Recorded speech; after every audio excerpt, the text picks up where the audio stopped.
possa abençoar você de forma toda especial. Importante nós estarmos na presença de Deus, estarmos meditando um pouco mais na palavra do Senhor, tirando lições desta palavra para nossas vidas.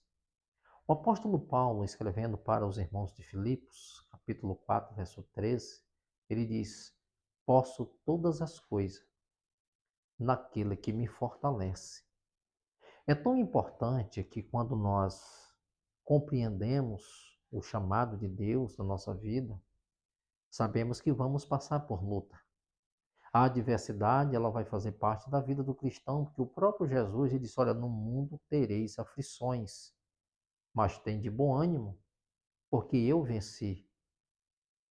A Bíblia nos diz que o Senhor diz: Eu nunca vi um justo desamparado e nem a sua descendência mendigar o pão.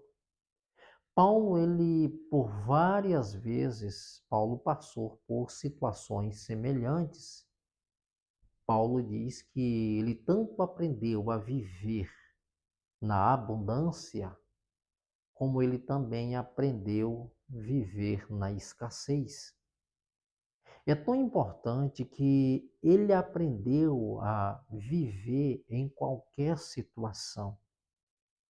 Ele aprendeu a lidar com as situações, ele aprendeu também a viver de acordo com as circunstâncias. Nós nunca vamos ver o apóstolo Paulo se maldizendo, até mesmo reclamando por causa da situação, mas ele sabia que tudo aquilo que estava acontecendo era por causa de um propósito maior, era por causa de um chamado. É porque o Senhor tinha propósito na sua vida e ele não poderia de forma nenhuma desistir de um chamado por causa das lutas. Embora que quando nós falamos de lutas que o apóstolo Paulo estava enfrentando, não era pequenas lutas, eram lutas que muitos desistiriam no decorrer da caminhada. Por exemplo, Paulo diz que por mais de uma vez, por 5 vezes, ele levou uma quarentena menos uma. Paulo diz: Eu sofri naufrágio, eu fui esbofeteado na boca, sofri prisões. Paulo diz que tinha um filho de Satanás que esbofeteava ele praticamente todos os dias. Fala de um espinho na carne.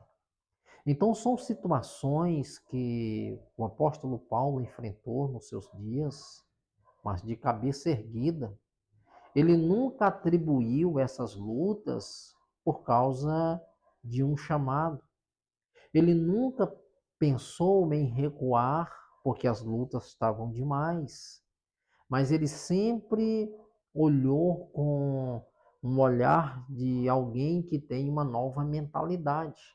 Ele entendia que tudo aquilo fazia parte de um processo, porque o Senhor tinha o chamado para ser um apóstolo, e como apóstolo de Cristo, ele entendia que tudo aquilo fazia parte desta obra. Por exemplo, o próprio Jesus, em Atos capítulo 9, a gente vai observar a partir do versículo 15, quando ele se encontra com Cristo, e o Senhor diz para o apóstolo Paulo, diz: Duro é para ti recalcitrar contra os meus agrilhões. O próprio Senhor está dizendo para Paulo que importa o quanto se deve sofrer por amor ao meu nome. Observe que ali ele era chamado de Saulo de Tarso.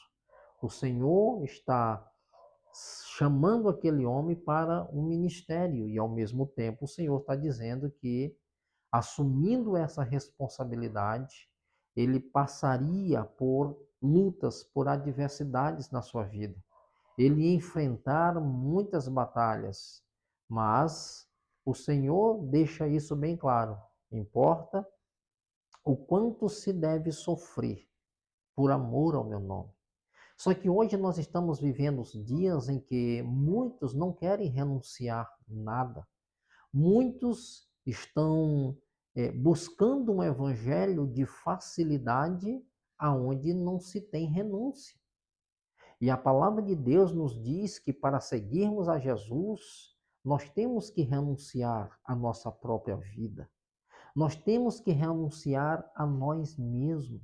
Precisamos renunciar à nossa vontade. O próprio Jesus lhe diz: aquele que quer vir após mim, negue-se a si mesmo, tome a sua cruz e segue-me. O que é que Jesus está dizendo? Jesus está dizendo: se você quer me seguir, você precisa renunciar às suas vontades. Você precisa renunciar àquilo que te aprisiona, aquilo que te prende, aquilo que impede de você prosseguir esta caminhada. Vamos observar claramente o jovem rico, Lucas 18, 19. Nós vamos, 18, melhor dizendo, nós vamos observar que aquele jovem queria seguir Jesus. Bom mestre, o que farei para herdar a vida eterna? Jesus diz: tu conheces os mandamentos. E Jesus citou os mandamentos, ele disse que tinha observado desde o princípio. Então Jesus disse: só te falta uma coisa.